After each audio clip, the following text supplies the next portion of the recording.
This is a TLC recording. Pride and Prejudice by Jane Austen. Chapter 23. Elizabeth was sitting with her mother and sisters, reflecting on what she had heard, and doubting whether she was authorized to mention it, when Sir William Lucas himself appeared, sent by his daughter, to announce her engagement to the family. With many compliments to them, and much self-gratulation on the prospect of a connection between the houses, he unfolded the matter, to an audience not merely wondering, but incredulous. For Mrs. Bennet, with more perseverance than politeness, protested he must be entirely mistaken, and Lydia, always unguarded and often uncivil, boisterously exclaimed, "Good Lord! Sir William, how can you tell such a story? Do you not know that Mr. Collins wants to marry Lizzie?" Nothing less than the complacence of a courtier could have borne without anger such treatment, but Sir William's good breeding carried him through it all, and though he begged leave to be positive as to the truth of this information, he listened to all their impertinence with the most forbearing courtesy.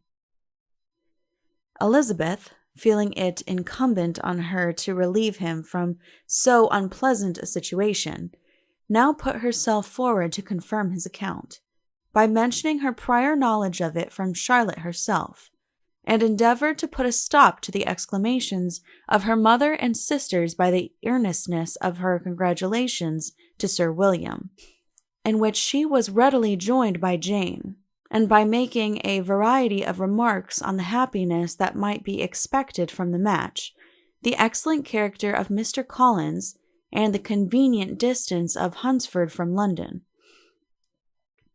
Mrs. Bennet was in fact too much overpowered to say a great deal while Sir William remained, but no sooner had he left them than her feelings found a rapid vent.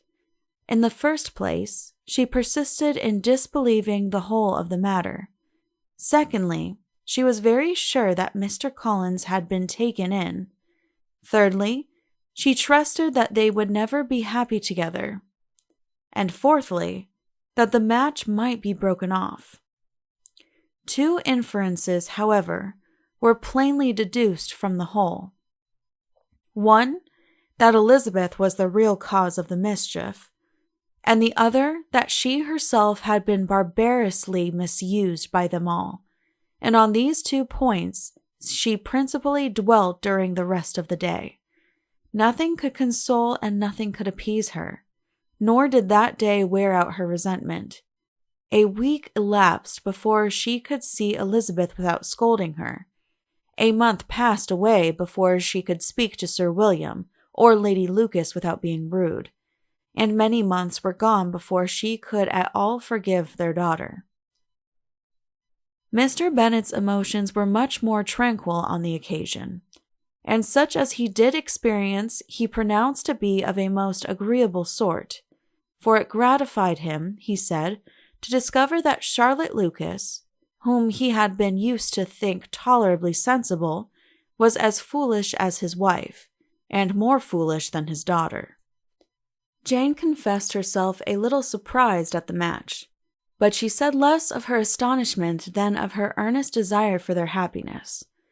Nor could Elizabeth persuade her to consider it as improbable. Kitty and Lydia were far from envying Miss Lucas, for Mr. Collins was only a clergyman, and it affected them in no other way than as a piece of news to spread at Meryton.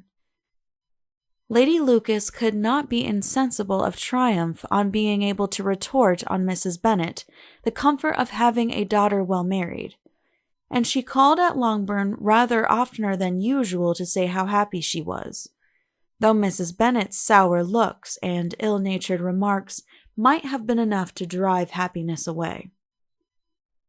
Between Elizabeth and Charlotte there was a restraint which kept them mutually silent on the subject, and Elizabeth felt persuaded that no real confidence could ever subsist between them again.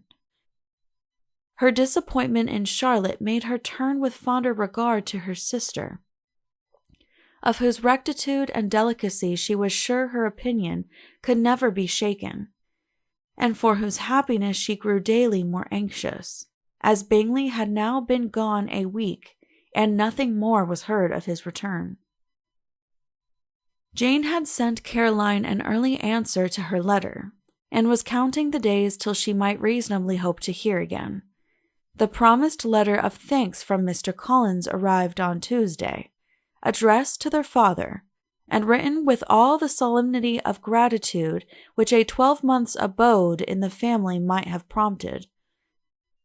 After discharging his conscience on that head, he proceeded to inform them, with many rapturous expressions, of his happiness in having obtained the affection of their amiable neighbor, Miss Lucas, and then explained that it was merely with the view of enjoying her society that he had been so ready to close with their kind wish of seeing him again at Longbourn, whither he hoped to be able to return on Monday fortnight.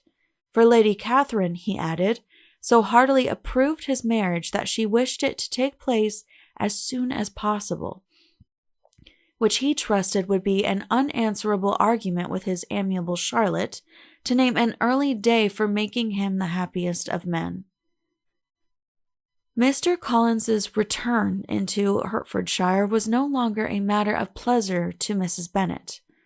On the contrary, she was as much disposed to complain of it as her husband. It was very strange that he should come to Longbourn instead of to Lucas Lodge. It was also very inconvenient and exceedingly troublesome. She hated having visitors in the house while her health was so indifferent, and lovers were of all people the most disagreeable.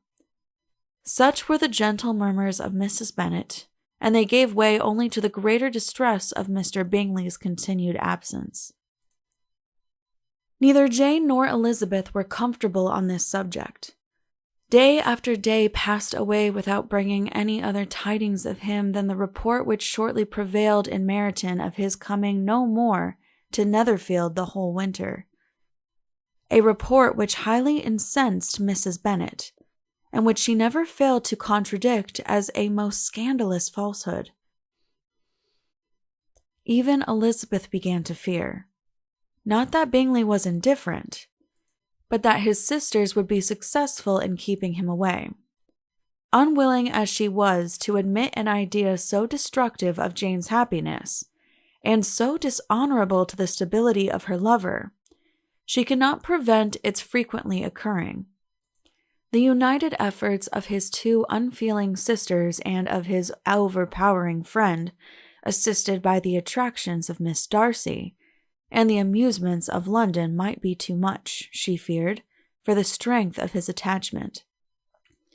As for Jane, her anxiety under this suspense was, of course, more painful than Elizabeth's, but whatever she felt she was desirous of concealing, and between herself and Elizabeth, therefore, the subject was never alluded to. But as no such delicacy restrained her mother, an hour seldom passed in which she did not talk of Bingley, express her impatience for his arrival, or even require Jane to confess that if he did not come back, she would think herself very ill-used. It needed all Jane's steady mildness to bear these attacks with tolerable tranquillity. Mr. Collins returned most punctually on Monday fortnight, but his reception at Longbourn was not quite so gracious as it had been on his first introduction. He was too happy, however, to need much attention, and luckily for the others, the business of love-making relieved them from a great deal of his company. The chief of every day was spent by him at Lucas Lodge, and he sometimes returned to Longbourn only in time to make an apology for his absence before the family went to bed. Mrs. Bennet was really in a most pitiable state. The very mention of anything concerning the match threw her into an agony of ill humor, and wherever she went, she was sure of hearing it talked of.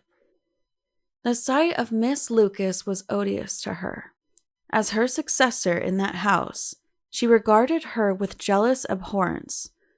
Whenever Charlotte came to see them, she concluded her to be anticipating the hour of possession, and whenever she spoke in a low voice to Mr. Collins, was convinced that they were talking of the Longbourn estate, and resolving to turn herself and her daughters out of the house as soon as Mr. Bennet were dead. She complained bitterly of all this to her husband. "Indeed, Mr. Bennet," said she, "it is very hard to think that Charlotte Lucas should ever be mistress of this house, and I should be forced to make way for her, and live to see her take her place in it." "My dear, do not give way to such gloomy thoughts. Let us hope for better things. Let us flatter ourselves that I may be the survivor." This was not very consoling to Mrs. Bennet, and therefore, instead of making any answer, she went on as before. "I cannot bear to think that they should have all this estate. If it was not for the entail, I should not mind it." "What should not you mind?" "I should not mind anything at all." "Let us be thankful that you are preserved from a state of such insensibility." "I can never be thankful, Mr. Bennet, for anything about the entail. How any one could have the conscience to entail away an estate from one's own daughters, I cannot understand, and all for the sake of Mr. Collins, too. Why should he have it more than anybody else?" "I leave it to yourself to determine," said Mr. Bennet. End of chapter 23. Please click the link below to continue on to chapter 24. This has been a TLC recording. Thank you for listening, and please be sure to subscribe.